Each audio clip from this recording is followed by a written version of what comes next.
नमस्कार, मैं हूं नेहा शर्मा। स्वागत है आपका कुंडली टीवी पर। जैसे कि हम जानते हैं कि समय समय पर हर ग्रह ट्रांजिट करता रहता है। उसी के लिए आज हम आपके सामने प्रस्तुत हुए हैं बृहस्पति ग्रह को लेकर। जो बृहस्पति ग्रह है वो 2022 अप्रैल में चेंज होने जा रहे हैं। उसकी पूरी जानकारी नरेश जी से लेंगे। स्वागत है सर आपका। नमस्कार। तो नरेश जी हमारे साथ हैं। तो सबसे पहले तो जानेंगे कि जब 2022 अप्रैल में देश गुरु बृहस्पति ट्रांजिट करेंगे, उसका समय क्या रहेगा, कितने समय के लिए ट्रांजिट करेंगे, क्या कुछ हमारे ग्रहों पर प्रभाव पड़ेगा, ये 12 राशियों पर क्या प्रभाव डालेगा। सीरीज में आप हमारे साथ जुड़े रहें, इसलिए सबसे पहले जानकारी लेते हैं समय की। देखिए नेहा, सबसे पहले समय से पहले तो ये गुरु बता दिया जाए कि जो गुरु है वो कितने इम्पोर्टेंट ग्रह हैं जी। इसका कारण यह है कि गुरु किसी भी कुंडली में दूसरे भाव जो कि धन भाव होता है उसके कारक ग्रह है, पंचम भाव जो कि आपकी हायर एजुकेशन का भाव है जी। या आपकी स्टेट ऑफ माइंड है या इजी गेंस जो है, संतान जो है वो यहीं से आती है, ये इस भाव के कारक हैं। ये नवम भाव है, ये कुंडली का सबसे शुभ भाव होता है नेहा जी। ये भाग्य स्थान है। यहाँ से अध्यात्म देखा जाता है, यहाँ से आपको लाइफ में क्या मिलेगा क्या नहीं मिलेगा ये सारा कुछ भाग्य तय करता है और गुरु इस भाव के कारक हैं। ये भाव होता है आय भाव, ये कर्म है, ये आय है। आय कितनी आएगी कितनी नहीं आएगी ये सब गुरु से डिसाइड होगा, गुरु आपकी कुंडली में कैसे हैं। इस भाव के कारक भी गुरु हैं, आय के भाव भी, धन के भाव भी, संतान के भाव के भी और भाग्य स्थान के भाव के भी। ये चार भाव ऐसे हैं जो कुंडली में सीधे तौर पर गुरु जो है उनकी डोमिनेंस है यहाँ पर, उसके कारक हैं। और इसके अलावा गुरु जिस भाव में बैठते हैं उस भाव को प्रभावित करते हैं। गुरु की 3 दृष्टियां होती हैं, जैसे हमने यहाँ पर बताया गया है कि पंचम, सप्तम और 9वीं दृष्टि होती है गुरु की। जिस भाव पर गुरु की दृष्टि आ जाती है वो भाव संवर जाता है, उस भाव से रिलेटेड रिजल्ट जो है वो अच्छे हो जाते हैं। इसके अलावा 3 दृष्टियां हो गई, 4 भाव जिनके गुरु कारक हो गए, 2 राशियां गुरु की अपनी होती हैं जी। एक धनु राशि गुरु की अपनी है और मीन राशि गुरु की अपनी है। 2 राशियां, 4 भाव, 3 भावों के ऊपर गुरु की दृष्टि। ये भाव जो है सारे कुंडली के गुरु से संचालित होते हैं किसी ना किसी रूप में। इसलिए गुरु का ट्रांजिट जो है या गोचर जो है वो बड़ा अहम है। अब आते हैं डेट के ऊपर। डेट है 13 अप्रैल 2022। 13 अप्रैल 2022 को गुरु इस समय जो ट्रांजिट कर रहे हैं वो कुंभ से ट्रांजिट कर रहे होंगे और जाएंगे यहाँ पर मीन राशि में। मीन राशि में जब जाएंगे तो उसके बाद वो 22 अप्रैल 2023 तक नेहा यहीं पर रहेंगे जी। यानी कि नरेश जी एक चीज और मैं यहाँ पर जानना चाहूंगी कि कितने समय तक यहाँ रहेंगे, यानी कि 9 महीने, 3 महीने या कितने समय के लिए? ये पूरा 1 साल का पीरियड है नेहा, जब गुरु यहीं पर रहेंगे। और इस बीच वो वक्री होंगे 28 जुलाई के आसपास। 28 जुलाई को गुरु वक्री होंगे, 24 नवंबर को फिर मार्गी हो जाएंगे।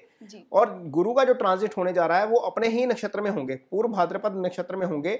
उसके बाद 28 अप्रैल को वो उत्तर भाद्रपद नक्षत्र में जाएंगे।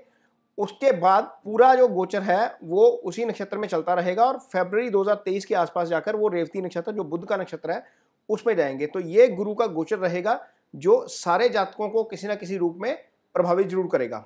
तो चलिए इस एपिसोड में बात करते हैं अगली राशि धनु की। धनु राशि की बात करेंगे। नरेश जी आपसे जानना चाहेंगे कि धनु राशि के जातकों पर ये जो ट्रांजिट है कैसा रहने वाला है? देखिए नेहा, गुरु का ट्रांजिट दूसरे भाव में अच्छा होता है, 5वें में, 7वें में, 9वें में और 11वें भाव में अच्छा होता है। तो धनु राशि के जातकों के लिए ये ट्रांजिट चौथे भाव में हो रहा है। निश्चित तौर पर शुभ नहीं मानेंगे, लेकिन पहले वाली स्थिति से शुभ है। उसका कारण ये है, पहले लगन का मालिक तीसरे भाव में ट्रांजिट कर रहा था। तीसरा भाव जो होता है वो अष्टम का अष्टम होता है, तो वो शुभ भाव नहीं है। वहाँ पर अशुभ ग्रह जो है वो अच्छा गोचर करते, अच्छा रिजल्ट देते हैं गोचर में। लेकिन गुरु का पहली बात तो केंद्र में आ जाना, दूसरी बात अपनी राशि में आ जाना, तीसरी बात चंद्रमा से चौथे आ जाना। तो ये स्थिति जो है वो गजकेसरी योग की फॉर्मेशन भी करती है। एक गोचर की यदि हम बात करते हैं तो चंद्रमा से चौथे रहेंगे तो गजकेसरी योग की भी फॉर्मेशन हो जाएगी। तीसरा, गुरु यहाँ पर देखेंगे चौथे भाव में बैठकर, एक तो 12वें भाव को देखेंगे, एक सीधा सामने कर्म भाव को देखेंगे, एक अष्टम भाव को देखेंगे। ये 2 भाव अशुभ होते हैं, तो अशुभ फलों की जो है वो कमी हो जाएगी एक तरीके से, क्योंकि गुरु यहाँ पर दृष्टि डालेंगे। ये भाव जो है ये अच्छा है, ये कर्म स्थान है, यहाँ से प्रोफेशन, जॉब सब कुछ यहीं से देखा जाता है, तो इस भाव के ऊपर जो है वो वृद्धि हो जाएगी। नेहा, मैं अपने दर्शकों को बिल्कुल साफ कर दूं कि ये जो कुंडली लगी हुई है धनु राशि की, कुछ दर्शक कंफ्यूज हो सकते हैं कि चंद्रमा तो यहाँ पर है, लेकिन ये धनु लगन की पत्रिका है, धनु राशि की पत्रिका है, उस दिन की पत्रिका है जिस दिन गुरु ने ट्रांजिट होना है 13 अप्रैल 2022 को। उस समय चंद्रमा जो है वो जो है वो सिंह राशि में ही रहेंगे। तो ये उस दिन की पत्रिका है, इसलिए इसको लेकर कंफ्यूज होने की ज़रूरत नहीं है। आपका यदि लगन धनु है, आपकी चंद्र राशि धनु है, आपका नाम का जो राशि है वो धनु है, तो आपको ये राशिफल उसी तरह से एप्लीकेबल होगा और गुरु का प्रभाव आपको इसी तरीके से ही देखने को मिलेगा। जी, जैसे नरेश जी ने बताया कि जब भी कोई ग्रह ट्रांजिट करता है तो हमारी हेल्थ पर भी बहुत ज़्यादा प्रभाव पड़ता है। तो ये जो ट्रांजिट है बृहस्पति ग्रह का हमारी हेल्थ के हिसाब से कैसा रहेगा, उसके बारे में जानते हैं नरेश जी से।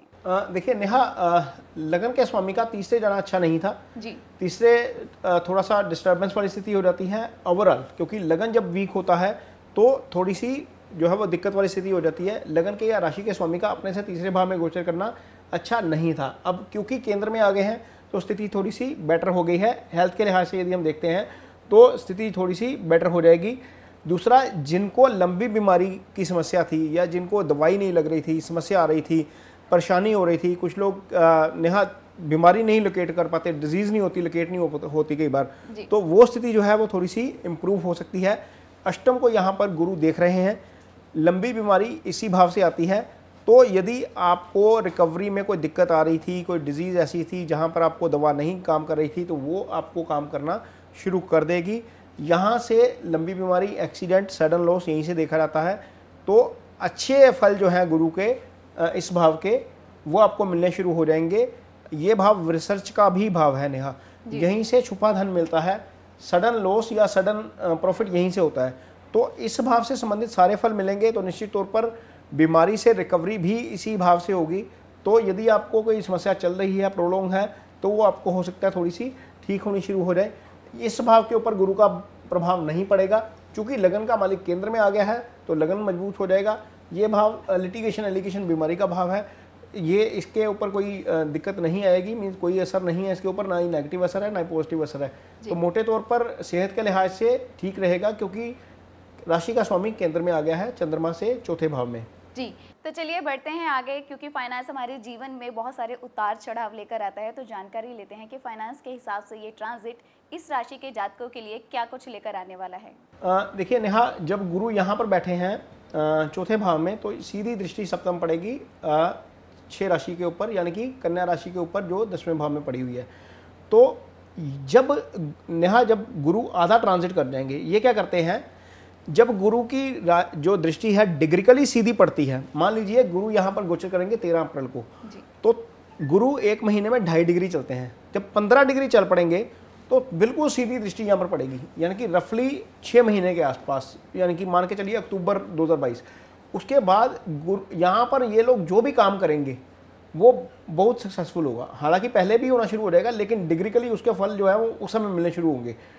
यहाँ पर यदि आपकी कुंडली में बुध ही पड़ा हुआ, मान लीजिए इस राशि के जातकों के लिए बुध ही पड़ा हुआ, तो ट्रेड का कारक बुध है, कारोबार जो है, कैलकुलेशन सारी यहीं से आती है।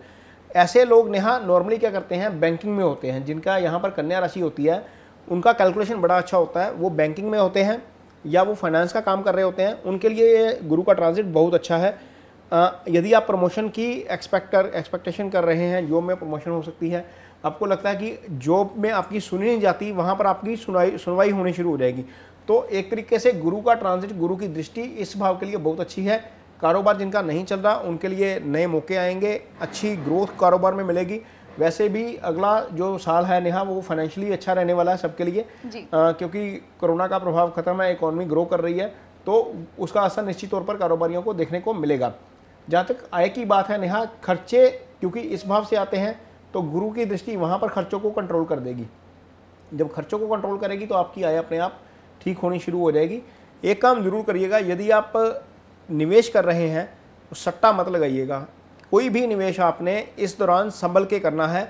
उसका कारण यह है कि गुरु का ट्रांजिट तो चौथे हो रहा है, लेकिन राहु आपके पंचम भाव में है। ये इजी गेन का भाव होता है। इधर से राहु पंचम में ट्रांजिट कर रहे हैं, यहाँ केतु जो है वो आय भाव में ट्रांजिट कर रहे हैं।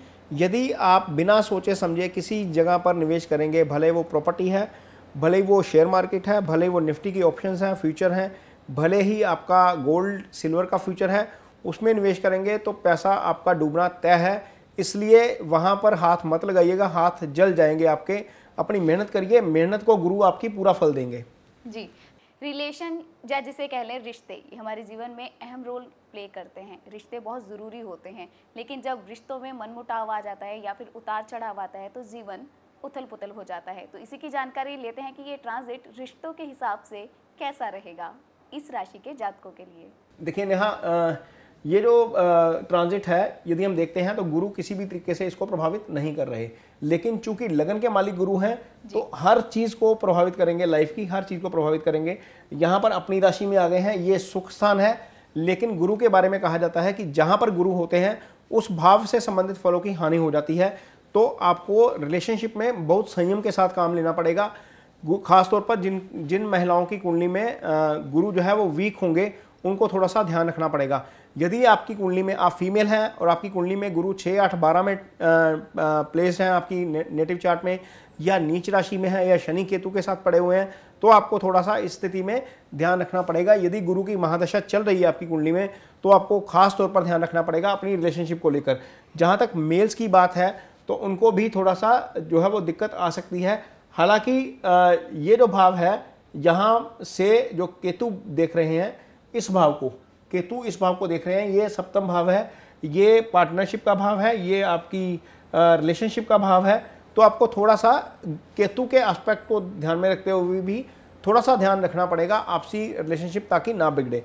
जहाँ तक नेहा सिंगल्स की बात है तो सिंगल्स के लिए ये ट्रांजिट इसलिए अच्छा नहीं कहा जा सकता क्योंकि राहु वहाँ पर पंचम में ट्रांजिट कर रहे हैं। तो राहु क्या करते हैं नेहा, राहु कन्फ्यूजन क्रिएट करते हैं। आपसी रिलेशनशिप में सब कुछ अच्छा चल रहा होता है, किसी चीज़ को लेकर आप अपने पार्टनर के ऊपर या अपने आपके साथ जिसका संबंध है उसके ऊपर डाउट करना शुरू कर देते हैं। राहु पहले डाउट क्रिएट करवाता है, फिर सेपरेशन करवा देता है।